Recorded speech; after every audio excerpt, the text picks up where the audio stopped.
Chapter 8 of Anna Karenina, Book 7, by Leo Tolstoy, translated by Constance Garnett. Recording in the public domain.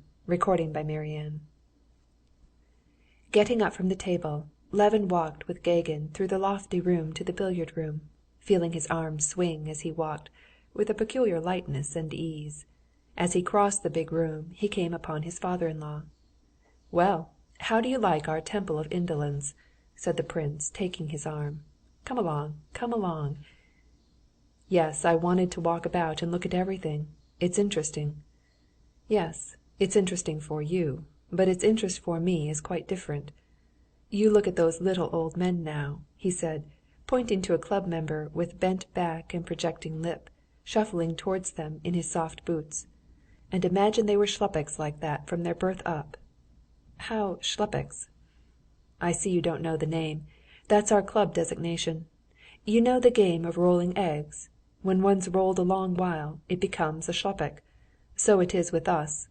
One goes on coming and coming to the club, and ends up by becoming a shlupik. Ah, you laugh! But we look out, for fear of dropping into it ourselves. You know Prince Tchetchensky?" inquired the prince, and Levin saw by his face that he was just going to relate something funny. "No, I don't know him."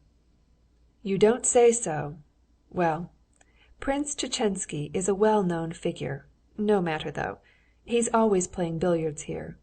Only 3 years ago he was not a shlupik, and kept up his spirits and even used to call other people shlupiks.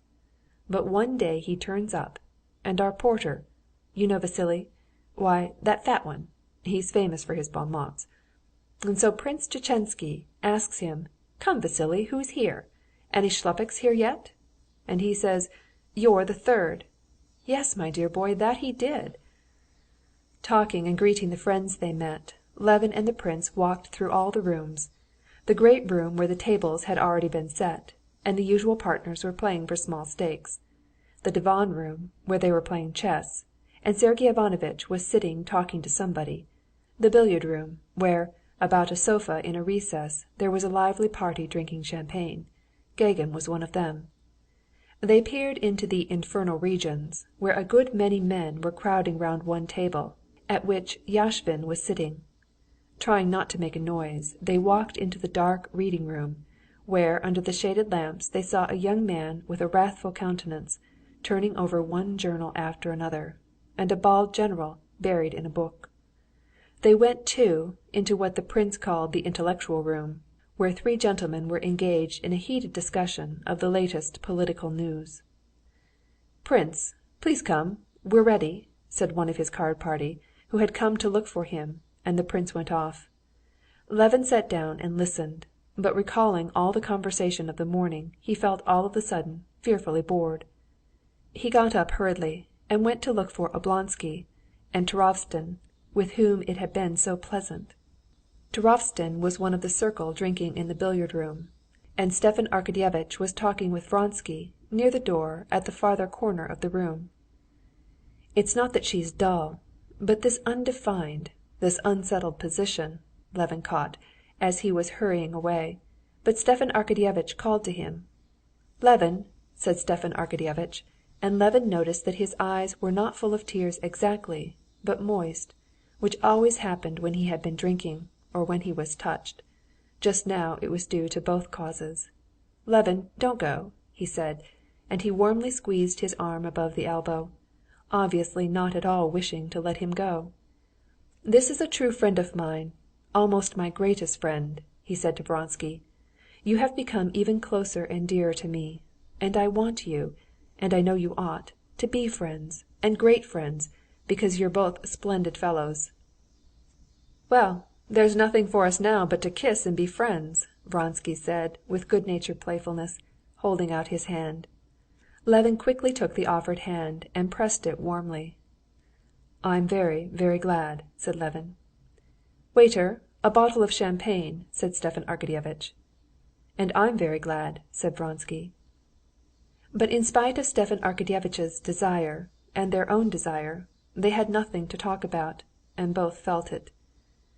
"Do you know, he has never met Anna," Stepan Arkadyevitch said to Vronsky, "and I want above everything to take him to see her. Let us go, Levin." "Really?" said Vronsky. "She will be very glad to see you. I should be going home at once," he added, "but I am worried about Yashvin, and I want to stay on till he finishes." "Why? Is he losing?" "He keeps losing, and I'm the only friend that can restrain him." "Well, what do you say to pyramids? Levin, will you play? Capital!" said Stepan Arkadyevitch. "Get the table ready," he said to the marker. "It has been ready a long while," answered the marker, who had already set the balls in a triangle, and was knocking the red one about for his own diversion. "Well, let us begin." After the game Vronsky and Levin sat down at Gagin's table, and at Stepan Arkadyevitch's suggestion Levin took a hand in the game. Vronsky sat down at the table, surrounded by friends who were incessantly coming up to him. Every now and then he went to the infernal to keep an eye on Yashvin. Levin was enjoying a delightful sense of repose after the mental fatigue of the morning. He was glad that all hostility was at an end with Vronsky, and the sense of peace, decorum, and comfort never left him. When the game was over, Stepan Arkadyevitch took Levin's arm. "Well, let's go to Anna's then. At once, eh? She is at home. I promised her long ago to bring you. Where were you meaning to spend the evening?" "Oh, nowhere specially. I promised Sviazhsky to go to the Society of Agriculture. By all means, let us go," said Levin. "Very good. Come along. Find out if my carriage is here," Stepan Arkadyevitch said to the waiter. Levin went up to the table, paid the 40 roubles he had lost, paid his bill, the amount of which was in some mysterious way ascertained by the little old waiter who stood at the counter, and swinging his arms he walked through all the rooms to the way out. Chapter 9